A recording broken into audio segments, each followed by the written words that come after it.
ಹೇಗಿದೆ ಸರ್ ರಾಜಕೀಯ ಲೈಫ್? ರಾಜಕೀಯವಾಗಿ ಬ್ಯುಸಿ ಇದ್ದೀನಿ. ರಾಜ್ಯದಲ್ಲಿ ಕಾಂಗ್ರೆಸ್ ಸರ್ಕಾರ ಇದೆ, ಏನ್ ಹೇಳ್ತೀರಾ ಸರ್? ನಿಜವಾದ ಕೆಲಸ ಮಾಡಿರೋದು ಜನರಿಗೆ ನಮ್ಮ ಕಾಂಗ್ರೆಸ್ ಸರ್ಕಾರನೇ. ಗ್ಯಾರಂಟಿ ಘೋಷಣೆ ಮಾಡುವಾಗ ಹೈಕಮಾಂಡ್ ಮಟ್ಟದಲ್ಲಿ ಏನು ಡಿಸ್ಕಷನ್ ಆಗ್ತಾ ಇತ್ತು ಸರ್? ರಾಹುಲ್ ಗಾಂಧಿ ಇರಲಿ, ಖರ್ಗೆ ಸಾಹೇಬ್ ಇರಲಿ, ಮತ್ತೆ ಚಿದಂಬರಂ ಜಿ ಇರಲಿ, ಅವರೆಲ್ಲ ಕನ್ಸಲ್ಟೇಷನ್ ಮಾಡಿ, ಮತ್ತೆ ಸುರ್ಜೇವಾಲಾ ಅವರೆಲ್ಲ ಸೇರಿ ಇದೆಲ್ಲ ಸ್ಕೀಮ್ ಮಾಡಿರೋದು.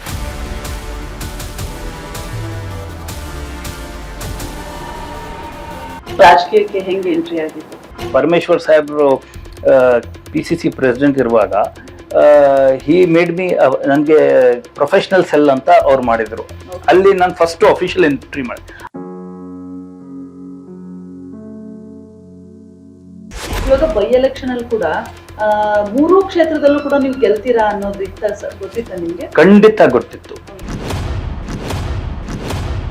ಲೋಕಸಭಾ ಚುನಾವಣೆಯಲ್ಲಿ ನೀವು ಸೋಲನ್ನ ಅನುಭವಿಸಿರುವಂತದ್ದು, ಸೋಲನ್ನ ಒಪ್ಕೊಳ್ಳೋದಕ್ಕೆ ಕಷ್ಟ ಆಗುತ್ತೆ? ನನ್ನ ಪ್ರಕಾರ ಇದು ನನ್ನ ಸೋಲು ಇಲ್ಲ. ನೀವು ಕಂಡಂತೆ ರಾಹುಲ್ ಗಾಂಧಿ ಸರ್ ಹೇಗೆ ಸರ್?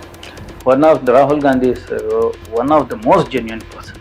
4-5 ಇಯರ್ಸ್ ನಲ್ಲಿ ಅವ್ರು ಪ್ರೈಮ್ ಮಿನಿಸ್ಟರ್ ಆಫ್ ಇಂಡಿಯಾ ಆಗಿಲ್ಲ ಅಂದ್ರೆ ನೋಡಿ.